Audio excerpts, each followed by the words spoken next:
Bismillahirrahmanirrahim. Assalamualaikum warahmatullahi wabarakatuh. Salam sejahtera untuk kita semua.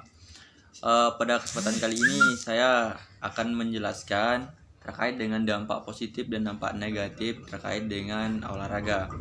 Nah, sebelum kita ke dampak positif dan dampak negatifnya, kalau dulu kita tuh mengetahui apa sih itu olahraga gitu kan. Nah, jadi olahraga ini seperti dengan bahasa sederhananya, olah ini adalah sebuah proses atau progres. Jadi olah ini proses lah gitu, atau progres kita itu melakukan sesuatu, itulah olah. Nah, raga ini adalah badan kita, raga di bahasa sederhananya gitu, gambaran sederhananya itu. Jadi olahraga ini adalah pergerakan tubuh kita lah gitu. Nah, dampak positifnya apabila kita itu berbicara pergerakan tubuh seperti senam, seperti lari dan lain hal. Dampak positifnya itu yang pertama membakar lemak. Yang kedua membuat fisik kita lebih kuat. Jadi akan kebal, akan virus-virus, apalagi sekarang masa pandemi kan.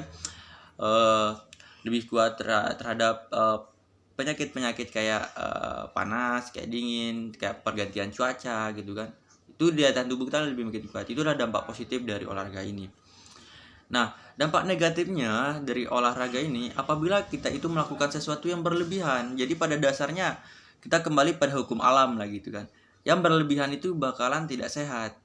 Nah, apabila kita melakukan olahraga secara berlebihan atau secara tidak tidak teratur, itu bukan yang ada tanpa sehat, tapi yang ada penyakit yang akan datang pada diri kita. Yang pertama misalnya nih, ada kita kutip dari kisah dari Barat. Itu seorang cewek, saya tonton di YouTube. Nah, di sana dia itu kecanduan olahraga. Jadi apabila dia itu tidak melakukan lari sejarak kurang lebih 5 kilometeran, dia itu akan merasa badannya itu kayak apa ya, kayak kaku gitu. Nah, itu dampaknya kecanduan berat kayak gitu juga nggak baik. Nah, jadi kita teratur olahraganya dan rutin. Jadi teratur dan rutin. Misalnya kita olahraga setiap seminggu sekali. Jadi teratur setiap hari Minggu kita olahraga. Nah, jamnya juga tidak boleh berlebihan. Jadi kita setarakan atau kita sesuaikan dengan daya tubuh kita, daya tahan tubuh kita. Nah, daya tahan tubuh kita itu misalkan nih, kita efektifnya olahraga 2 jam misalnya, beraktivitas di luar ruangan. Jangan lebihi itu, nanti yang ada kita tuh fisik kita lemas dan ada yang kita pingsan dan lain-lain hal. Dan mungkin paling parahnya penyakit tipes nanti. Tipes itu kan tidak bisa lelah nanti langsung. Ini saya akan menjelaskan sedikit batasan-batasan usia yang bisa dilakukan pada olahraga. Ya, jadi di sini ada lansia. Sebagian besar orang yang sudah menginjak usia 65 tahun ini ke atas memang dianjurkan mengurangi aktivitas berolahraga, tetapi lebih baiknya itu tetap melakukan aktivitas berolahraga, tapi olahraganya itu tidak terlalu berat seperti kayak lari, jogging dan lain-lain. Itu bisa bermanfaat seperti keseimbangan tubuh yang bisa stabil, mencegah penyakit hingga menjaga ketajaman mental.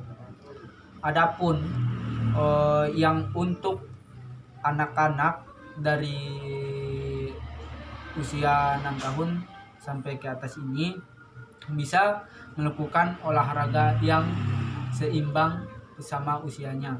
Jadi di sini olahraga yang bisa dilakukan itu salah satunya itu lari, bermain bola, olahraga senam, renang, olahraga bela diri dan lain-lain.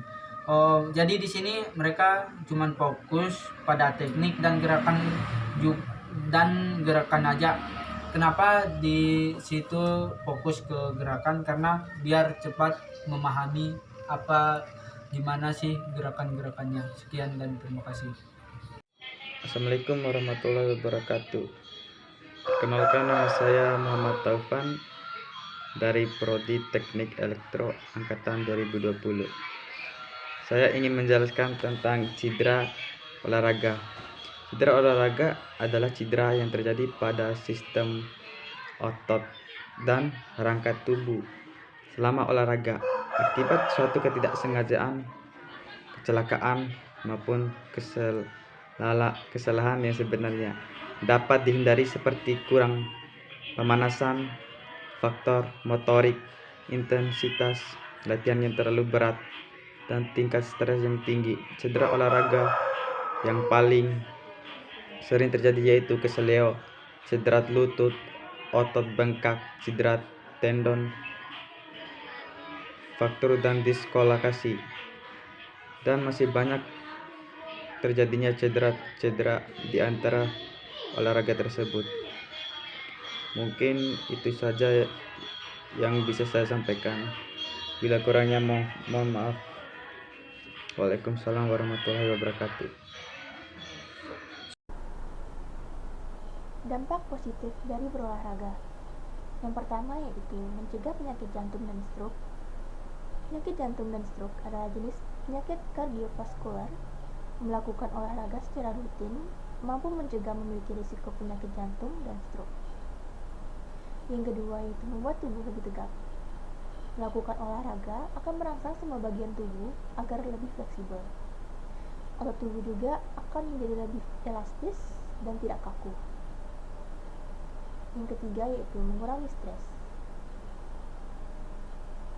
Berolahraga dapat membantu mengatasi emosi dan mengurangi kegelisahan sehingga mengurangi stres. Berolahraga membantu mengatasi gejala-gejala kecemasan dan bisa menjadi alat yang potensial. Yang keempat yaitu menjaga kualitas tidur. Rutin berolahraga akan memperkuat ritme sirkadian. Olahraga membantu membuat tubuh Anda lebih segar di siang hari dan tidak nyenyak di malam hari. Yang kelima yaitu meningkatkan kekebalan tubuh. Manfaat olahraga selanjutnya adalah memperkuat sistem kekebalan tubuh melawan berbagai macam penyakit. Cedera dalam olahraga terjadi karena ketidakmampuan jaringan otot, persendian, tendon, kulit, dan organ tubuh lainnya dalam menerima beban latihan pada saat olahraga. Baik beban berulang secara terus-menerus maupun beban secara langsung akibat trauma. Bismillahirrahmanirrahim. Assalamualaikum warahmatullahi wabarakatuh. Perkenalkan, nama saya Muhammad Fadila dari jurusan Teknik Elektro angkatan 2019. Saya di sini akan menjelaskan dampak positif dan negatif bagi teman-teman berolahraga. Yang pertama itu dampak positif. Dapat menambah stamina tubuh, menambah daya tahan tubuh, mengurangi berat badan, dan menjauhi dari penyakit-penyakit lain. Dan dampak negatif bagi teman-teman yang berolahraga lebih itu yaitu otot menjadi sangat lemah, dan yang kedua sulit tidur, mengurangi hormon, energi akan habis, dan yang terakhir sistem kekebalan tubuh itu menjadi melemah dikarenakan teman-teman keseringan berolahraga. Jadi ketika teman-teman berolahraga itu lebih baiknya jangan berlebihan, olahragalah secukupnya. Dan sekian dari saya, bila taufiq wal hidayah. Wassalamualaikum warahmatullahi wabarakatuh. Saya akan memecahkan dampak positif dari senam lantai. Yang pertama, menjaga kesehatan tulang. 2. Memperkuat otot. 3. Memakan kalori. 4. Mengoptimalkan fungsi otot. 5. Memperbaiki bentuk fisik. 6. Mengatasi stres. 2. Itu dampak negatif di dalam senam irama. Tanpa pemanasan sebelum melakukan gerakan senam bisa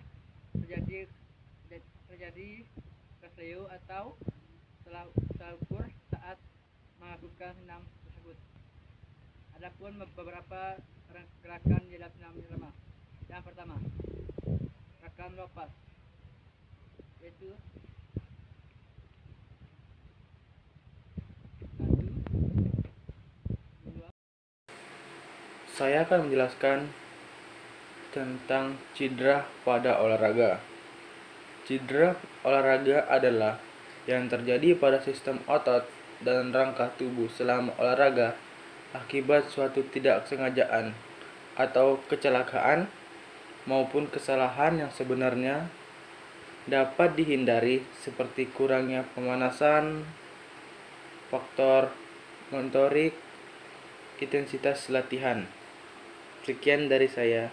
Assalamualaikum warahmatullahi wabarakatuh. Assalamualaikum warahmatullahi wabarakatuh. Perkenalkan, nama saya Dawam Hasan Takwin. Saya dari kelompok 2. Saya akan menjelaskan dampak positif dan dampak negatif olahraga bagi tubuh manusia. Dampak positifnya adalah badan kita menjadi sehat, otot menjadi kuat, mental kita juga menjadi kuat. Dan dampak negatifnya, kita akan cedera apabila kita tidak berhati-hati dalam olahraga. Kita akan luka apabila kita melakukan suatu permainan olahraga, apabila kita terjatuh dan kita akan terluka. Sekian dari saya. Wassalamualaikum warahmatullahi wabarakatuh.